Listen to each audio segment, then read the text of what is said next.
Assalamualaikum warahmatullahi wabarakatuh. Sebelumnya perkenalkan, nama saya Muhammad Ahmad Dasari Izi dengan NPM 1822300104 kelas 2 Logistik B. Dalam video kali ini saya akan mereview singkat tentang salah satu layanan travel atau shuttle untuk sekitaran kota Bandung dan Jawa Barat serta DKI Jakarta juga. Oke, sebelumnya ada banyak pilihan transportasi untuk berpergian ya. Salah satunya adalah dengan travel, bis, ataupun kereta. Di sini saya akan review salah satu layanan shuttle atau travel yang ada di kota Bandung, yaitu Pasteur Trans. Karena sebagai mahasiswa tinggal di kota Bandung, dan kebetulan rumah saya juga tidak jauh-jauh amat, yaitu di daerah Cilengsi, Bogor, dekat dengan Depok, dekat dengan Bekasi, juga dekat dengan Cibubur. Maka dari itu saya suka memakai layanan travel karena terutama Pasteur Trans ini ya, karena salah satunya dia punya pool di situ. Jadi sebenarnya gimana sih Pasteur Trans itu? Jadi Pasteur Trans ini merupakan travel shuttle yang menjadi andalan di Jawa Barat bagi saya juga. Karena yang pertama dari segi harga, sebelumnya disclaimer juga ini berdasarkan pengalaman saya. Pasteur Trans itu bagus karena pertama dia cepat, harganya juga murah, sekitar 80 sampai 150 ribu. Lalu juga dia menggunakan kendaraan yang bagus, yaitu Toyota Hiace, dan juga nggak menggunakan tahun-tahun yang lama juga. Jadi di situ bisa gunain AC, ada kadang juga ada lagunya, tapi ini tergantung supirnya supaya nyetel lagu apa enggak. Tapi kebanyakan yang saya tumpangi itu enak, ada bagasinya juga buat taruh barang luas, terutama di bagian kaki dan kepala itu headrestnya enak. Lalu AC dingin juga. Ketika kita nunggu di pool itu juga ada beberapa pool yang memang itu konsepnya itu virtual pool ya, jadi nggak terlalu ada tempat tunggunya. Cuman untuk di beberapa tempat yang emang pool utamanya itu bagus ya, terutama di yang Pasteur itu hitungannya enak, walaupun memang ada AC, cuman yang nggak terlalu dingin, nggak apa-apa. Tapi ada beberapa pool lain yang emang itu kecil juga, panas, tapi itu bagi saya bukan jadi masalah, karena baik lagi nanti kita akan masuk ke perbandingan. Di situ saya akan menjelaskan kenapa saya memilih Pasteur Trans ini daripada yang lain. Tapi kalau mendengar kata-kata dari review-review orang ya, Pasteur Trans ini mendapatkan rating 4,6 dari 5 di situs Redbus ya. Itu adalah situs untuk melihat bus atau travel yang ada di Indonesia. Lalu ulasan-ulasan di situ juga lengkap ya. Dia dapat 4,6 dari 5 dengan rata-rata reviewer itu bilang kalau bagusnya itu di kebersihan, keramahan staff, lalu juga kecepatan berkendara, juga di ketepatan waktu datang juga bagus. Sementara itu dari sisi lain banyak juga kekurangan dari travel ini sebetulnya. Salah satunya adalah ketika waktunya lagi padat, itu terkadang shuttle yang datang itu suka terlambat ya, apalagi di jam sibuk, terutama di hari libur.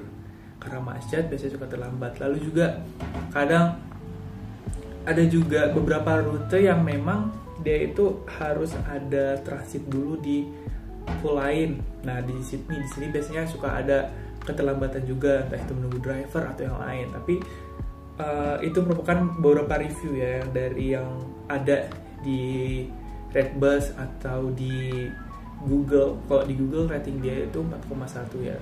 Nanti di sini saya akan nampilin beberapa review yang kritiknya. Jadi itu. Tapi di sini kembali lagi ke orangnya itu bagaimana ya. Kalau saya itu lebih milih yang emang cepet ya, yang cepet, entah itu gimana juga, yang penting sampai yang cepet.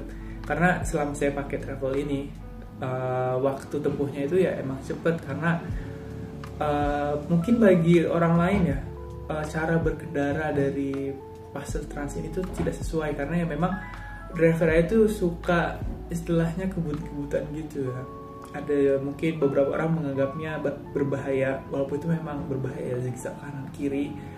Ada juga satu momen sih sekali itu driver itu sedikit tersulut emosi sama mobil sebelah, karena entah kenapa tiba-tiba kayak mau senggol-senggol gitu pakai mobil. Itu emang rada gak jelas ya, tapi ya nggak apa-apa. Itu salah satu kekurangannya, salah banyak kekurangannya sebenarnya. Ada juga beberapa kali ada miskomunikasi, terutama tentang bookingan jadwal, entah itu bisa ngubah atau enggak ya berdasarkan review-review. Tapi ini lalu juga ada misalnya delay berangkat yang terlambat, padahal bisnya itu udah ada, travelnya itu udah ada, tapi malah justru berangkatnya telat. Karena apa? Gak tahu ya, karena itu berdasarkan review-review dari orang ini ya.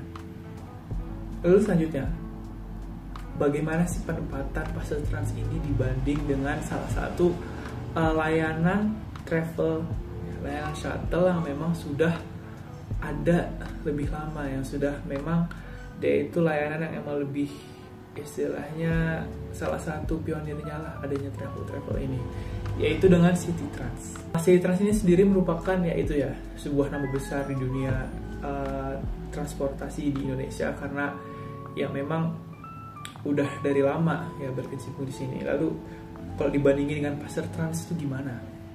Yang pertama, kalau dari sisi harga, sebenarnya harganya itu mirip-mirip aja ya. Kisarannya sama, nggak beda-beda jauh, antara 80.000 yang paling murah, atau mungkin kalau di City Trans sebenarnya bisa nyentuh 70.000 juga dari beberapa jurusan, sampai ke 150.000 ya. Lalu kalau berbicara masalah rating, Pak City Trans ini di rate bus ya lebih tinggi di 4,8 daripada Pasar Trans tadi di 4,6. Lalu pilihan pool, kalau untuk pilihan pool City Trans ini tuh tersebar luas, dalam artian bukan tersebar luas kayak ini ya satu tempat gitu. Dia itu sampai ke Jawa Timur, poolnya itu banyak, bahkan juga ada juga di Kalimantan. Tapi kalau Pasar Trans dia itu memang sedikit ya, poolnya sedikit dalam artian itu bukan yang menyebar gitu. Jadi dia itu memang berfokusnya itu masih di daerah Jawa Barat sini. Tapi untuk di beberapa kota besar kayak misal di Jakarta Selatan atau di Bogor, Depok atau Bekasi, Pasar Trans ini ada banyak pilihan poolnya. Nah, maka dari itu saya lebih memilih menggunakan Pasar Trans ini karena salah satu poolnya itu kebetulan dekat dengan rumah saya. Jadi ya saya pilih Pasar Trans ini daripada City Trans ataupun daripada travel yang lain, karena kebetulan poolnya itu dekat dari rumah saya. Lalu juga dengan harga yang kalau dibandingkan sama travel lain itu bisa dibilang sebenarnya mirip, cuman ya lebih terjangkau sedikit lah ya. Lalu juga emang dasarnya pertama kali pakai ini terus udah enak ya udah pakai aja. Lalu masuk ke dalam layanan apa saja yang bisa diberi ya. Kalau Pasar Trans itu dia hanya mempunyai sebuah layanan, yaitu layanan paket. Dia ada layanan paket juga sama layanan shuttle biasa reguler ya, yang kayak orang-orang lainnya itu biasa, bukan yang private. Kalau si Trans ini ada banyak. Dia bahkan ada namanya itu dari shuttle yang sama itu ada shuttle reguler dan eksekutif ya, yang tentunya juga dengan layanan berbeda. Rasa interior dari mobilnya juga beda, karena di City Trans dia pakai HS iya, terus H1 juga iya setipe, tapi ya beda ya. Kalau untuk shuttle reguler gimana, dan shuttle eksekutifnya gimana. Lalu di City Trans ini dia juga punya itu private kayak penjemputan door to door. Jadi misal kita mau jemput di bandara, dia bisa sampai ke alamat kita langsung. Itu salah satu layanan yang ada di City Trans juga. Lalu tentu saja ya bis, dia juga ada bis. Layanan lebih beragam daripada Pasar Trans ya. City Trans ini kalau dibilang lebih unggul, sebenarnya City Trans itu lebih unggul, cuman balik lagi ke preferensi masing-masing dan juga kadar masing-masing. Kalau saya pilih Pasar Trans ya karena itu tadi kebetulan dekat rumah ya.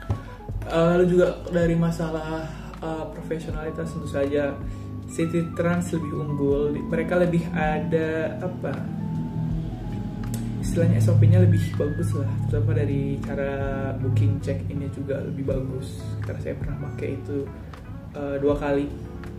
Enak juga, fleksibel, ramah, terutama di ini ya, di staffnya sih lebih ramah ya, SOP juga lebih enak.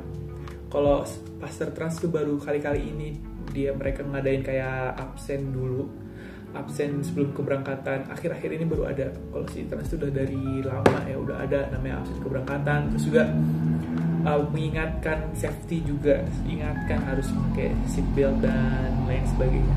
Masuk lagi kita ke standar keamanan dan operasional dari Pasar Trans ini gimana. Kalau dari ini ya, standar keamanan dan operasional, sebenarnya dari Pasar Trans sendiri ini masih agak rancu, bisa agak rancu, apalagi dari beberapa fleet atau shuttle yang ada itu hanya sedikit yang mempunyai seatbelt di kursinya masing-masing ya, entah sedikit, entah itu dicopot atau gimana, saya juga nggak tahu, karena beberapa juga kadang ada kadang nggak, ada sedikit apa perbedaannya dengan cara ngerawat mereka, cara ngerawat fleet mereka gimana. Lalu dari awal cara kita masuk, pertama masuk lalu check in, lalu kita tunggu sebelum dipanggil masuk ke dalam shuttle. Dulu itu yang seperti saya jelaskan tadi itu nggak ada absen atau gimana, tapi sekarang udah mulai ada ya, mulai di absen satu-satu, baru kemudian dipastiin apakah udah aman semuanya baru berangkat gitu. Jadi tapi kalau untuk masalah driver semua gitu-gitu aman, karena saya jarang sekali, nggak pernah nemuin kayak driver ngantuk, sebenarnya aman-aman aja sih ya. Tapi itu balik lagi ke preferensi ya, yang sudah saya jelasin lagi di bagian kekurangan tadi. Kalau misalnya driver itu emang agak ngebut atau agak ugal. Lalu Pasar Trans sendiri itu belum ada anak usaha atau gimana, tapi cara mereka mungkin di sisi quality improvement-nya itu memang harus lebih ditingkatkan lagi, terutama di bagian SOP-nya ya, karena itu tadi selalu kerasnya itu rancu dan gak ada SOP yang benar ketika bagi ini ya, customer yang ingin berangkat itu kayak gak ada SOP yang benar. Walaupun ada beberapa kayak misalnya ada itu kayak kita itu sebelum check in ya, kita bisa udah beli, nanti bisa di reminder lewat WA kalau misalnya batas check in itu 15 menit. Itu sebenarnya bagus, cuman ada beberapa kejadian ya, kalau dilihat dari review-reviewnya itu justru kayak mereka udah datang jam segitu malah tinggal atau gimana, atau misalnya nggak dipanggil namanya, bisa juga ya. Lalu mungkin ini harus dikuatin ya, karena lagi-lagi travel itu kan sengit ya, banyak pilihan yang ada, terus juga pasti bakalan ada muncul travel baru dengan harga yang serupa, dengan mungkin rasa yang serupa dalam artian kayak pelayanan yang sama, bahkan lebih enak juga ya kan. Jadi penting di sini dengan adanya improvement dari sisi kualitas ya, bisa juga kalau misalnya Pasar Trans mainnya pool banyak, bisa juga armadanya ditingkatin, tapi jangan lupa dibarengi dengan namanya peningkatan juga di ininya, drivernya. Karena salah satunya itu ini sih, integrasinya itu masih kurang berjalan. Saya terakhir kali naik ini Pasar Trans ini, ada suatu kejadian di mana itu tuh disuruh transit dulu ya, dimana padahal sebelumnya itu belum pernah transit. Tapi pas saya tanya ke supirnya kenapa, karena ini ada jurusan baru. Lalu juga bisa mengintegrasikan kayak aplikasi real time ya, aplikasi di Android. Lalu setiap fleet itu di tempel GPS, jadi kita bisa lihat real time di mana sih posisi travel kita saat ini, apakah masih lama. Akhirnya kan di situ juga nanti bisa tercipta yang namanya transparansi ya, transparansi bagi konsumen juga ya, kenapa bisa lama, mungkin itu kan kelihatan bisa macet atau gara-gara kenapa gitu kan. Yang penting intinya apalagi ya itulah ya, fokus pada inovasi dan kualitas ya, jangan sampai hal-hal remeh itu terulang, terutama bagi bisnis travel yang memang banyak saingannya gitu.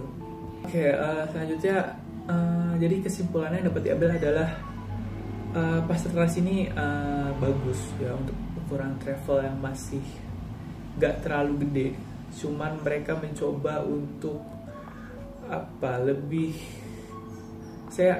kalau yang saya pahami dari Pasar Trans ini tuh mereka mencoba lebih fleksibel untuk pengantaran di daerah yang sama ya, karena ada banyaknya pool tadi, lalu juga banyak pilihan transit juga ya, ada banyak pilihan ada banyak pilihan jurusan. Karena untuk pool ini Pasar Trans sebenarnya banyak pool ya, ada 15 pool terus di 4 kota besar, ada juga 50 armada ya yang melayani berbagai macam tujuan. Tapi lalu ada banyak kekurangannya juga ya, tapi kembali lagi ke preferensi masing-masing. Mungkin ada beberapa yang milih travel ini karena ya kepepet seperti saya, karena emang adanya ini yang dekat rumah saya. Ada juga yang emang nyamannya kayak gini.